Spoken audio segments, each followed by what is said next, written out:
Holy Grail, the Magdalene. Woman, no need to search. Welcome to the Woman Arising podcast, hosted by Kathy Hartenstein and Zephy Devi, where we elevate and celebrate inspiring women on the rise. In this podcast, we talk to women from all walks of life about their soul's journey, the obstacles they overcame, and how they embody their feminine power.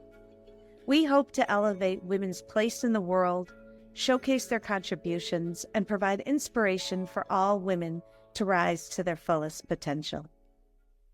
Today, our guest is Amalia Camateros, author of Transmissions of Earth Spirit Wisdom and Spirit of the Stones. She is a psycho-shamanic healer, speaker, spirit mentor, empowerment guide, ecstatic dance and breathwork facilitator, and shamanic priestess. She started her healing career in Australia as a naturopathic doctor and has worked in the field of health and consciousness for over 30 years. She was the private health practitioner for the famous Australian rock band In Excess for over 6 years, administering to their health during the highlight of their career in the early 90s. Based in Sedona, Arizona, Amalia offers a strong bank of wisdom through her Earth Spirit Wisdom healing practice, of which she is a highly intuitive and skilled as an emotional tracker who finds a subconscious glitch and brings it into conscious awareness for release and healing. A service of her mastery is to inspire us to get embodied with the living force of nature, get centered, and emerge beyond dualities, and to get grounded and reconnected with the earth and our body as a sacred temple of living spirit. Welcome, Amalia. It is our true pleasure to have you here today. Women Arising has been very lucky to have you participate in our programs over the last several years because you've been so integral to our work and done so much to uplift and enlighten women. Thank you. Thank you, Kathy, and thank you, Zephy, very much. I'm happy to be here, and I'm happy to be of service in any way I can to the women here on this platform, and I'm all in. That's why I love you, because you are all in. That's why we're great friends, because we both are all in. And thank you for supporting us all these years. And it's an amazing thing that we do to each other as women is we need to support each other. And our friendships and are very, very precious, and we keep supporting each other. So I thank you for that all from my heart, because you've been a great friend of mine and a great supporter. So I want to ask you, you've been with Women Arising a couple of times, you taught, you were on stage and helped women as we brought them into Sedona. Now we're kind of going international. And doing this podcast, but what do you think about Women Arising? When you first heard it, what did you think about it? How did you feel? What it made you feel? When I first heard the title, correct? Yes, and the concept, of course, Yes. Well, it's very explicit and simple with the actual two words: women arising. Excuse me, I do think of Pele, the volcano goddess that just arises and creates earth and brings living force to the planet. And Women Arising, I also feel that for so many, for thousands of years, for 30,000 years, even more, that women have been squelched and put to the background. And so I see this field of seedlings, I see this field of flowers rising up out of the soil, that women can start arising up out of the unconscious or the background of how we may see the soil, that we don't really know what's going on in the soil, but these beautiful plants and trees that are rising out of that. So I think of empowerment and community and women holding hands and supporting each other in the best of what they can offer. A sisterhood, in other words, sisterhood, a temple. yeah, absolutely. And that's what we feel. But what about your life, in a sense, a little bit experience of how you feel that your personal journey connects to women rising? Just in a couple words, because we have a lot of questions. Yeah, sure.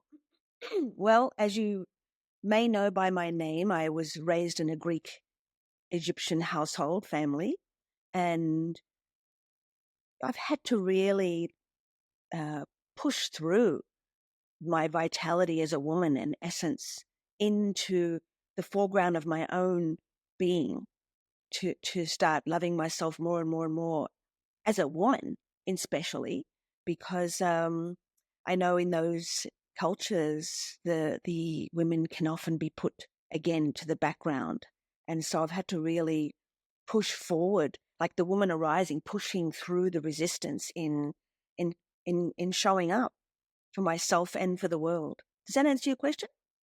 Yes, it does, and it's a great to visualize Pele. The mother Pele that just rises through the fire and through. She brings the beauty. And yes, you can be angry at times, but it's okay. It's okay for us to rise that way through full, like life force energy. That's the word. I Thank absolutely love all the imagery that you brought to that because and I know you are so connected to the earth in the work that you do. And I love how that is part of how you experience that as well, because it's true. There is that connection to the divine feminine and the earth that is so strong and so powerful. And those images that you shared with us, I think really evoke that connection in a really powerful way. And with that in mind, I'd love to hear just a little bit about your life's journey and how you got to where you are today. Because, in reading your bio, um, and just the long list of things in which you practice your work is really Like a powerful. volcano that's just come. Yeah. Well, how did you get there? What was that journey that you kind Well, of I think the journey sparked that? began.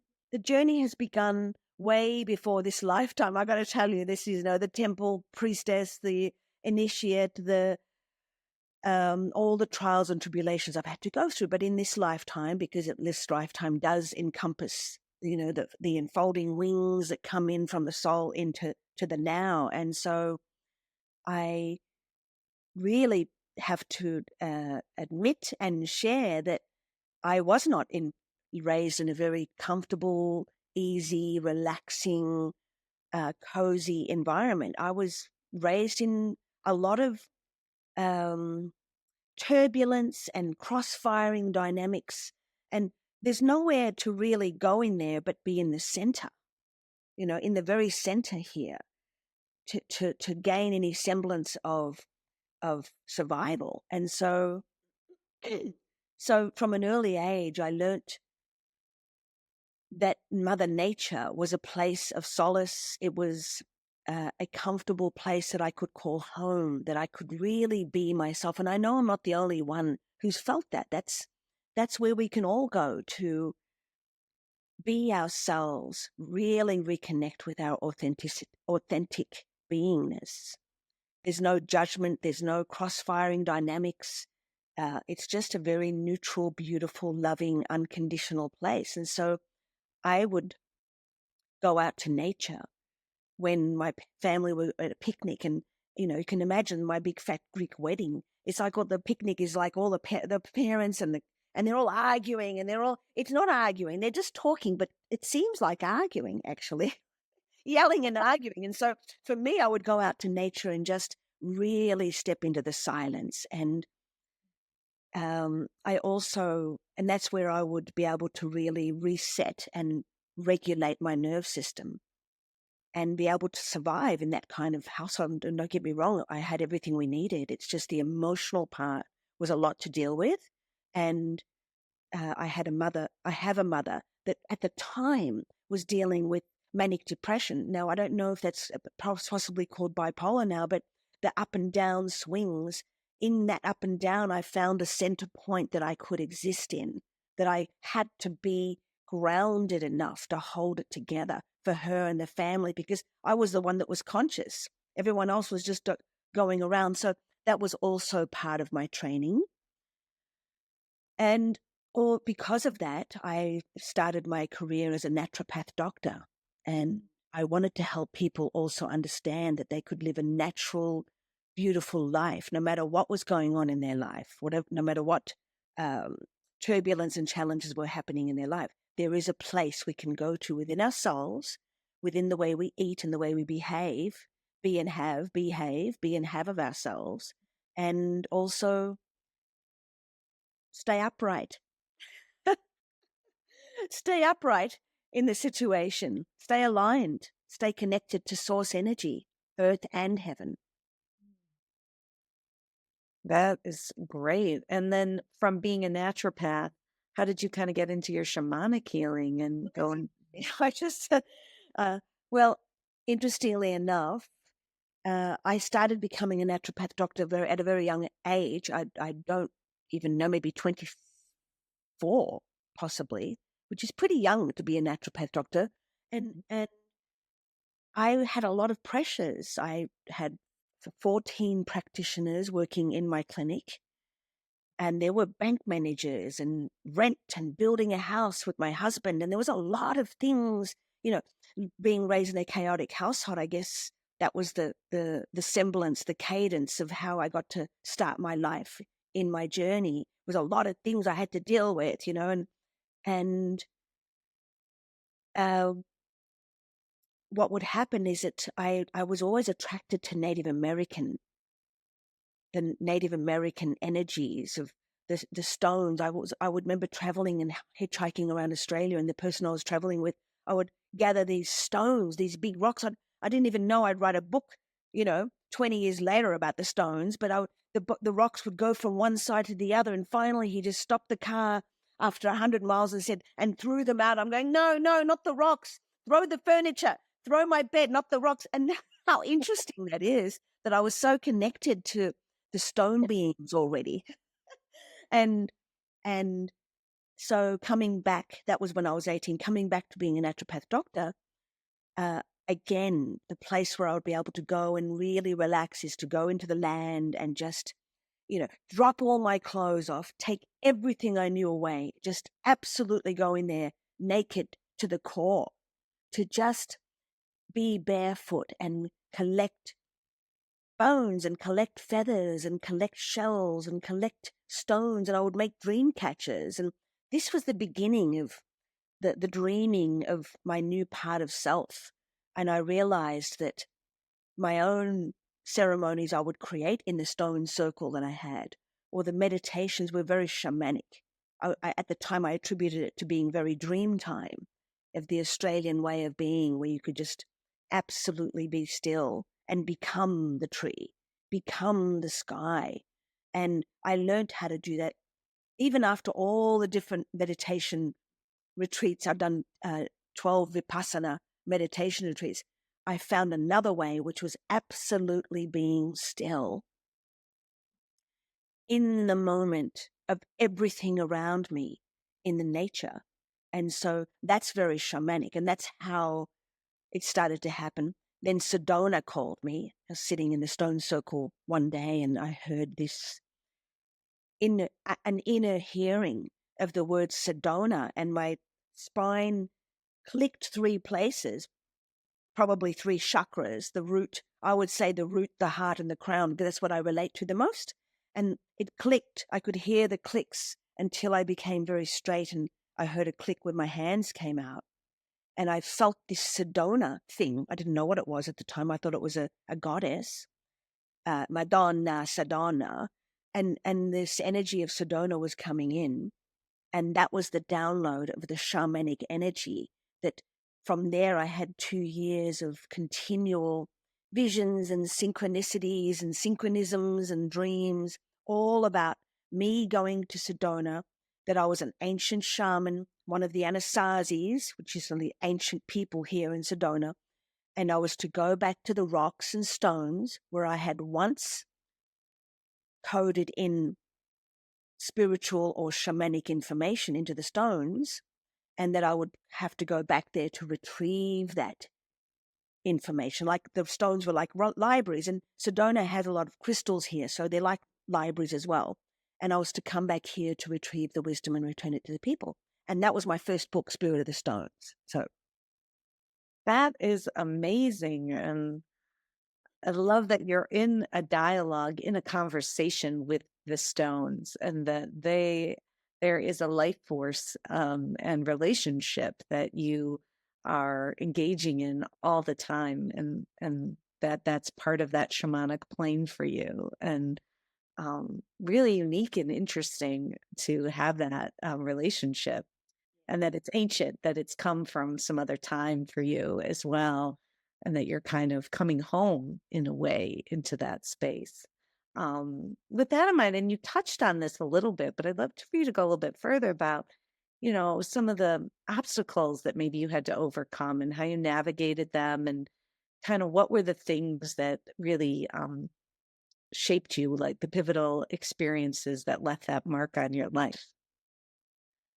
I just have to answer you with the first word that comes up, to be really honest. And I hear the word struggle.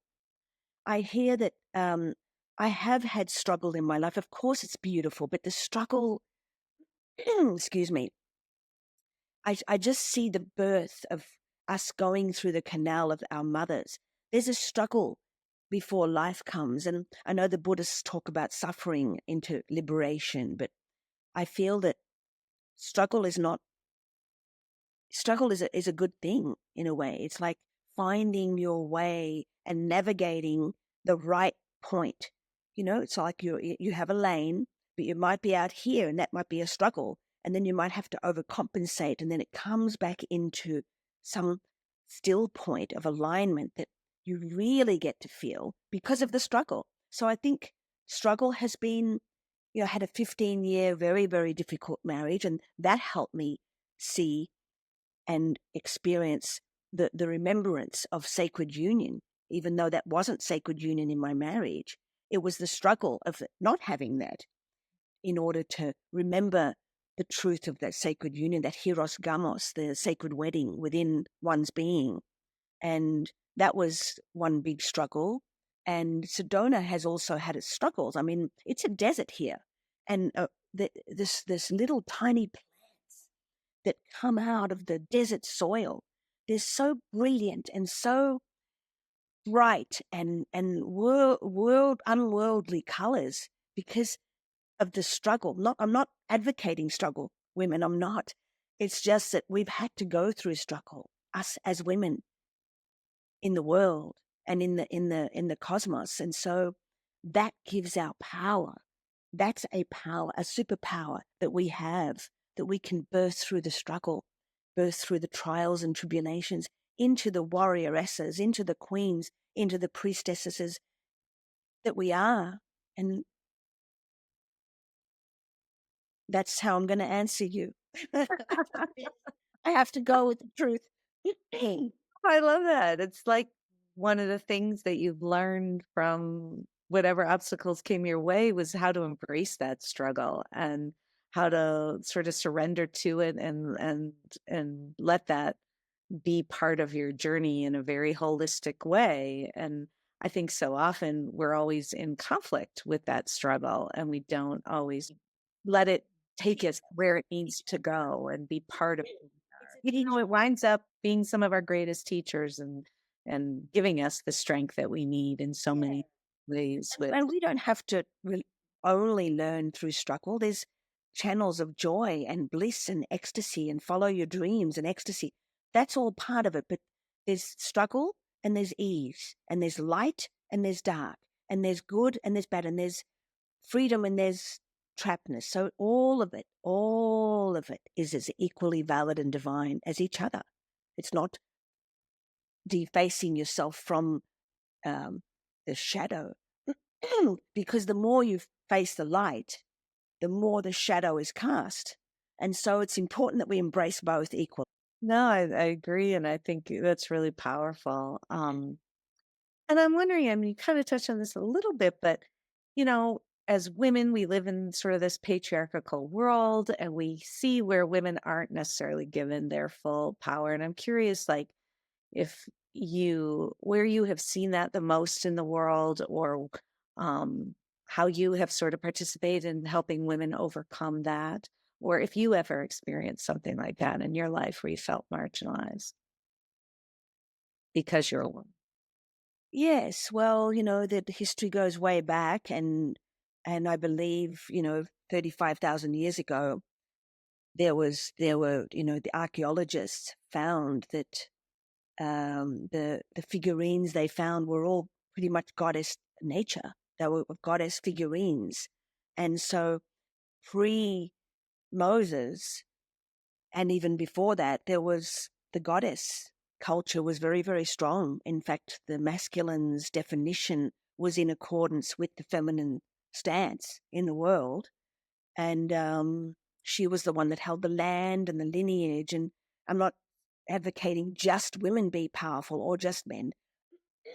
I'm really here to be able to remind us that it's the balance of both. But to answer your question, it was before Moses, there was polytheism where there was gods and goddesses. And then Moses brought down the 10 Commandments, and it was one God and it was male.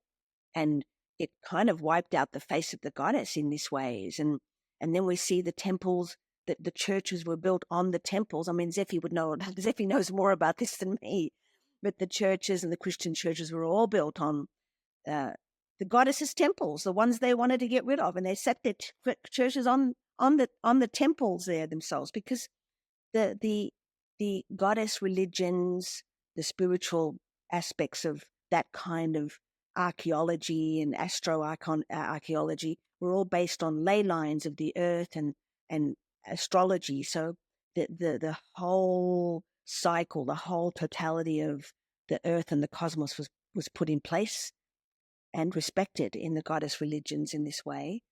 But coming back to more of a personal answering of your question, excuse me, I believe that emotionally, I work through the lens of emotions very strongly, because I feel that that's where a lot of things get stuck. We have thoughts, and then it comes down to the emotional body, and then it goes into the physical. That's how the transgression, the transportation of this energy comes down from above into below. And so I work with a lot of people emotionally, because in regards to feminine part of our emotions, we're more in touch with our feelings. We're more likely to express ourselves. We are the ones that have different ways of seeing things, a whole lot of things at once. Whereas men, generally speaking, are more linear, more step by step, more logical, linear. So in the way of our expressing ourselves, we've been seen as illogical,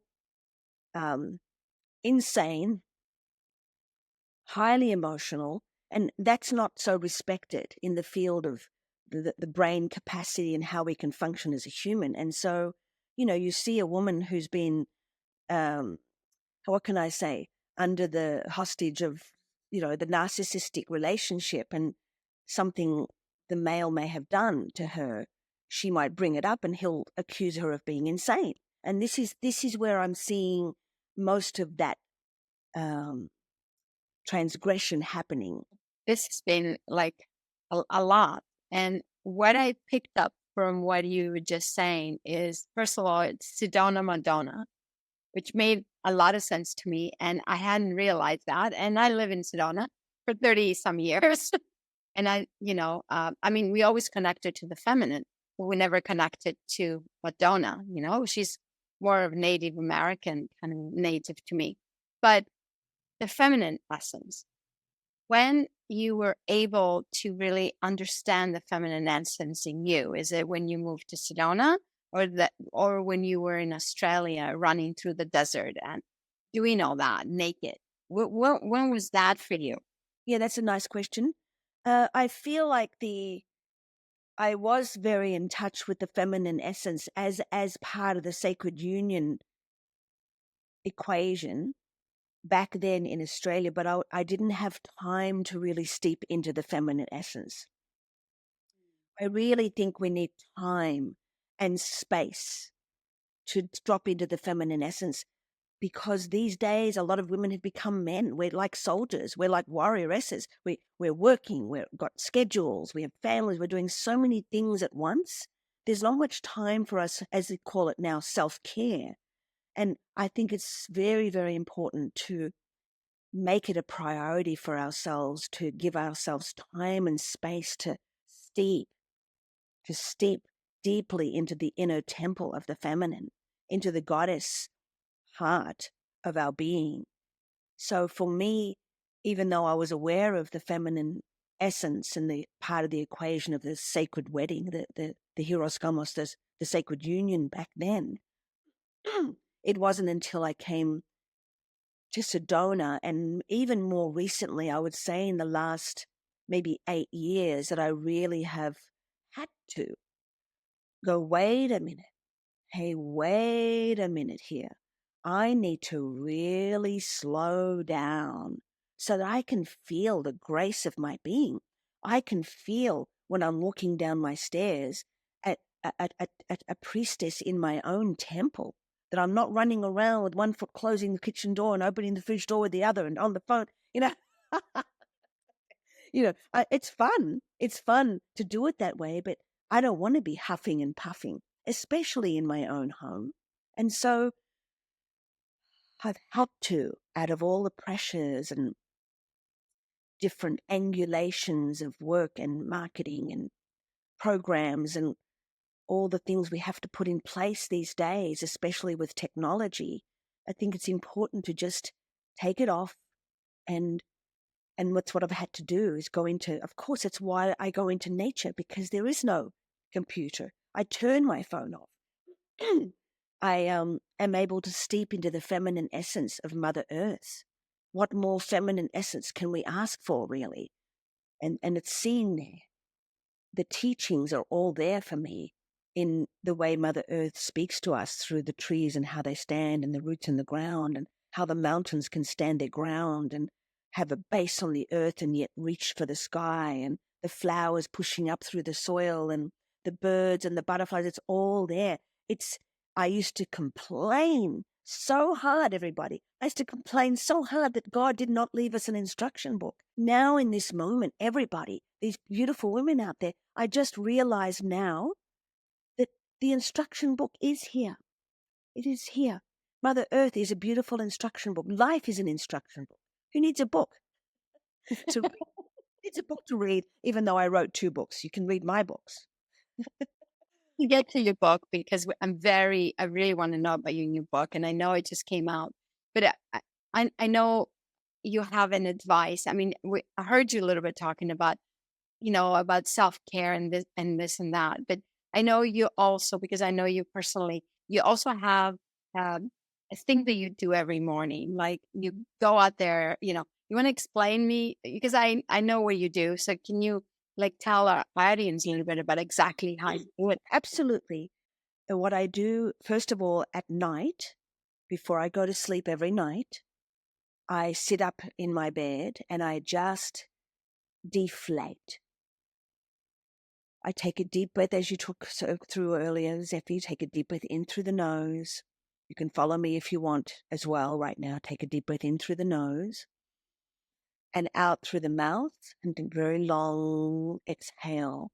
And the in-breath comes into the top of the head. And then I follow that breath. And it's almost like I follow the light of consciousness with that breath going down, all the way down the body, down the central corridor of the body, all the way down into the root chakra. And the root chakra is where the stability and the safety and the security resides. When we're really with the consciousness of the root chakra, we can rest into that place, which is the earth base in our own body temple. And so I let the day and I let my consciousness absolutely die first before I go to sleep, because then I'm actually opening the portal to the dream world, and I'm also getting out of my head so that my sleep is already going directly into relaxation and real sleep rather than trying to work out all the tension. So I deflate, I come all the way down, and often times I go into a state of what we might call samadhi. After doing it for so long, I have states of bright light, and it's wonderful. It's so easy to do, but it's wonderful.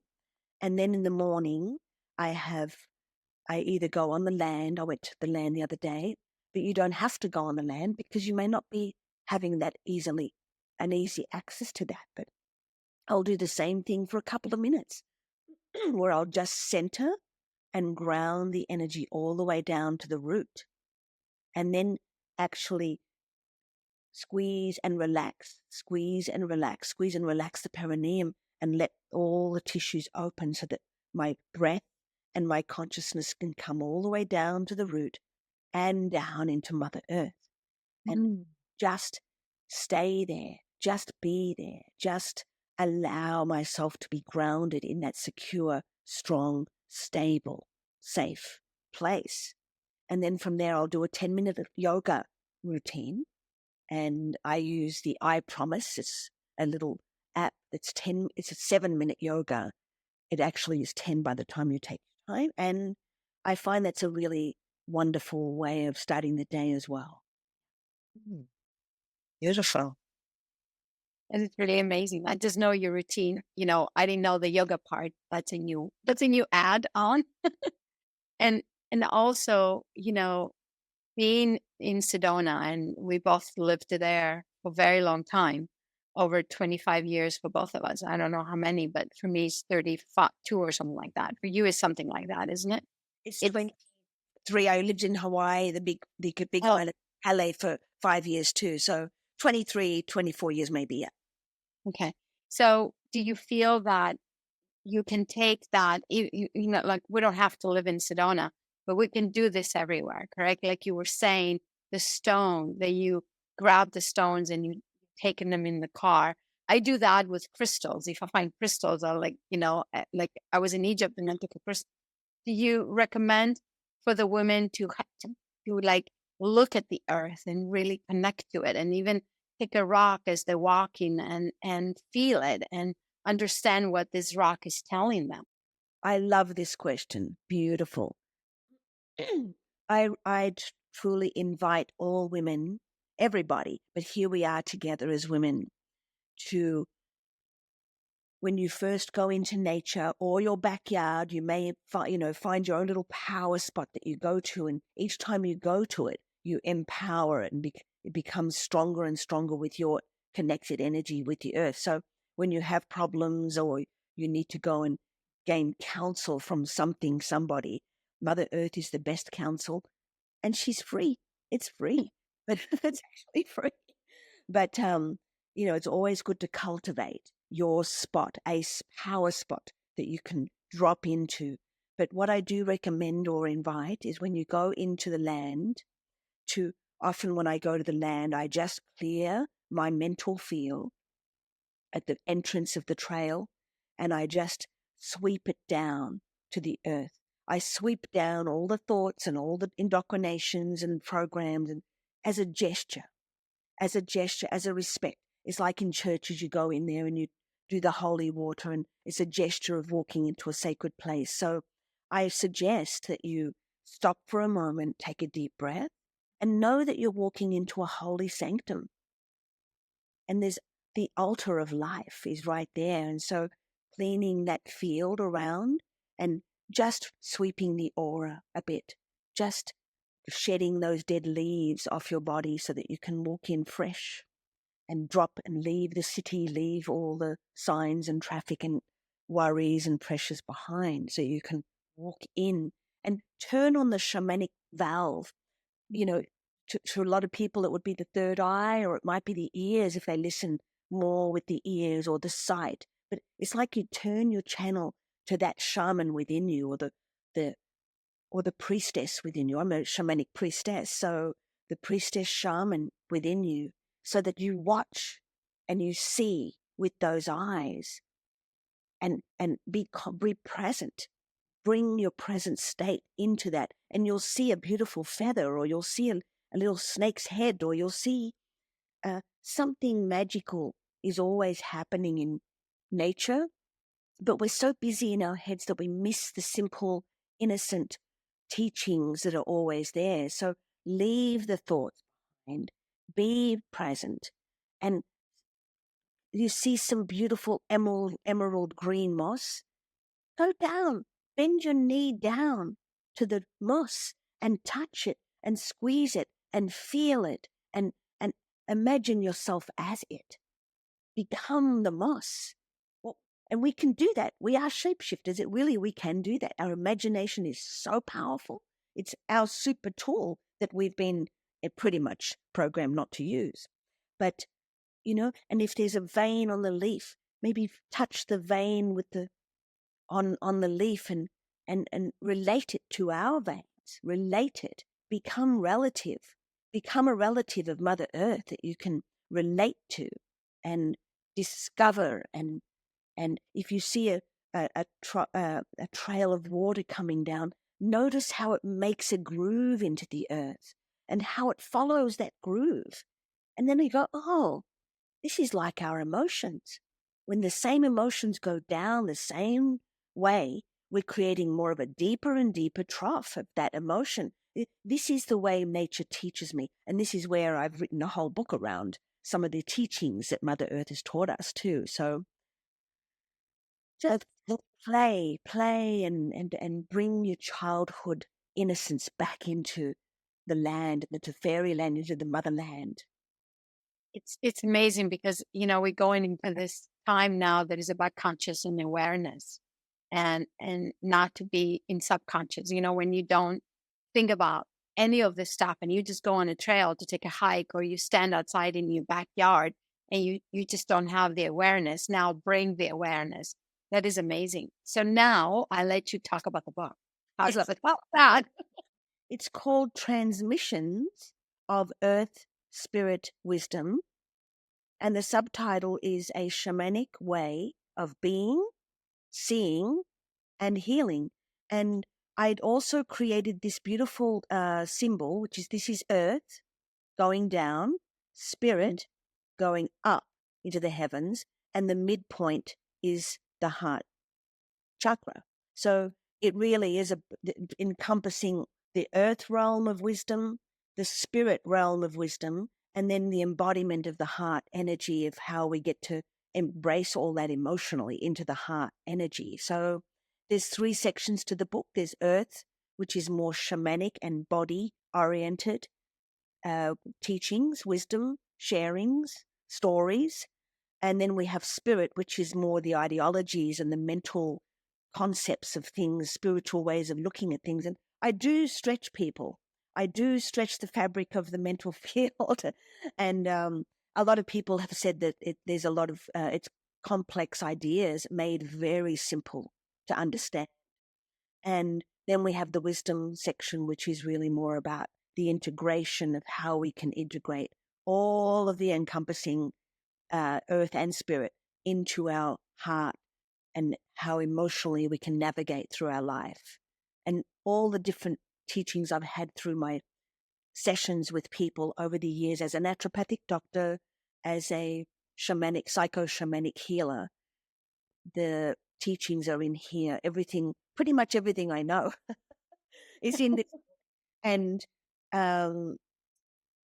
a lot of the transmissions came through in that time at night when I was sitting in bed, or in the morning, or in the middle of the night, I would just be woken up with a brilliant flash like a lightning, and the concept would come through, or the analogy or allegory would come through with an emotional way of dealing with something, and I'd have to sit up and write down, and then I would elaborate on it, or it would be the theme for a few weeks, and then I would write about it. So each, there's no chapters, there's 3 sections, but each section is only 2 or 3, each section has these excerpts, and the excerpts are really only 1 or 2 or 3 pages long, because I know these days we don't have too much time.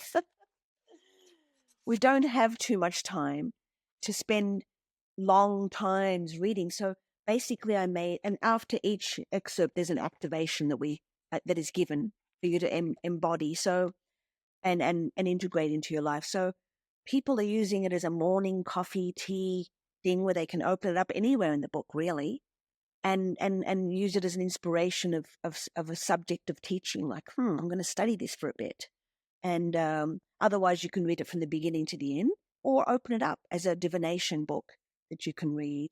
But it's only 2 or 3 pages, because I know for myself, if I see a long email, I'm not going to read it.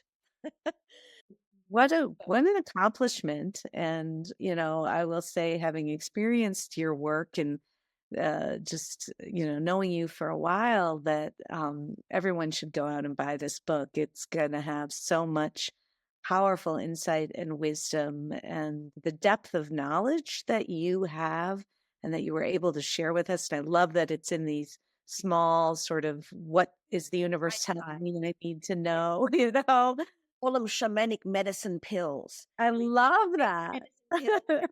Or a bite size, and you can digest it, chew it, digest it, absorb it, and assimilate it. That they're just like bite-sized pieces, but they really do give you they're a bit like Zen sticks. Like, boom, they'll. Well, and I think it's extremely powerful because, something that you said has been organic to you through your whole life is this connection to the earth, and also being Australian and having that sense of dream time, which I think is really powerful as well, and that shamanic place, and how that's available to all of us if we take that moment to actually have that breath and deflate, as you say, and clear and honor and ignite our imaginations. That's very, very powerful. I'd love to ask you also, kind of in all of this life's journey and in all the things that you've shared, like if you were reflecting on that, what do you think is like maybe 1 or 2 profound insights or lessons that you've gained that you think might be essential for women to embrace as they navigate their own lives? Yes, absolutely. And just to finish off the book piece, you can yeah. Amazon, and if you happen to get the book and read it, then please consider writing a review. I'm needing more people to get exposed to the book. So thank you very much. You can get the Transmissions of Earth Spirit Wisdom on Amazon, but we can leave a link below. Is that possible? Absolutely. Okay, great. So the question I heard you say was, what are some of the nuggets, some of the profound pieces that I can offer to women, that I've learned along the way, correct? Yes. Slow down.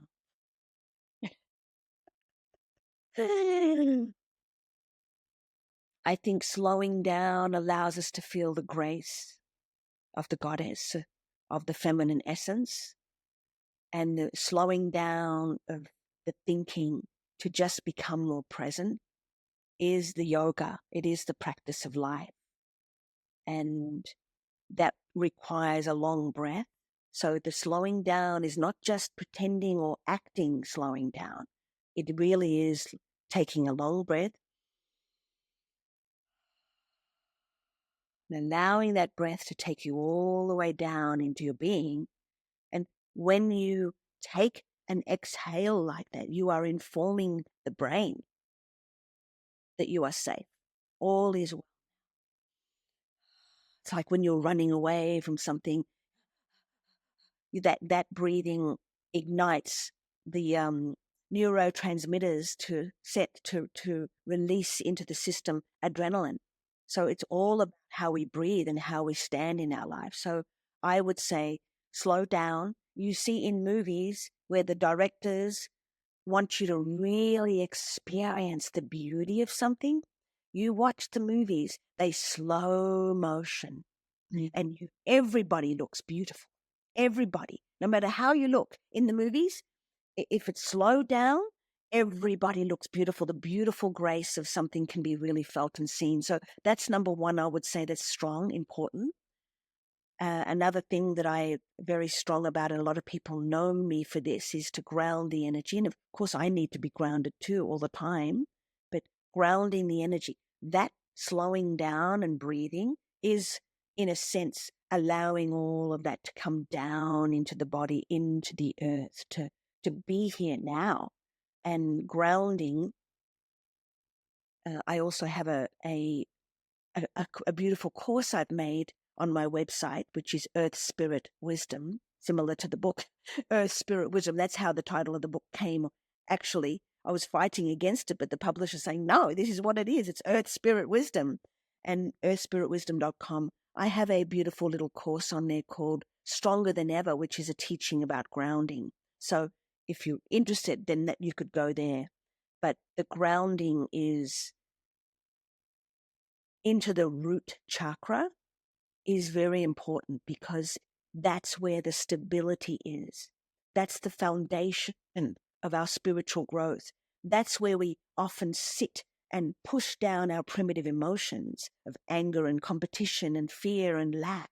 And all of those primitive shadow energies can be pushed down there. And we end up sitting on our shit, if you don't mind me being a little Australian. We sit on all of that, literally in our bowels, but also the root chakra is where the kundalini lies, rests. And so that's our life force energy. And when we sit on a lot of things and suppress things, I don't want to know about it. Let's push it down. We're stunning. We're stifling that life force energy. And so it's very important to ground and let go and slow down. Take time to really feel the beauty of life. And I'm telling myself as well as I share this with you. Absolutely. So many blessings, everybody. And if people wanted to connect with you, I know you mentioned where people can buy your book and your website, but can you tell us again sort of the things that you do and how people might connect with you? Yeah, sure. Yes, I'm here residing in Sedona. People come to me to have private retreats where we go through at least 4 sessions in a short amount of time, about 2 or 3 days or 3 or 4 days. And I take people on the land. I'll take you on the land and get you steeped into the body, into the elements. Mother Earth speaks to us through the elements. That's her senses. We have sight, ears, nose, taste, and touch.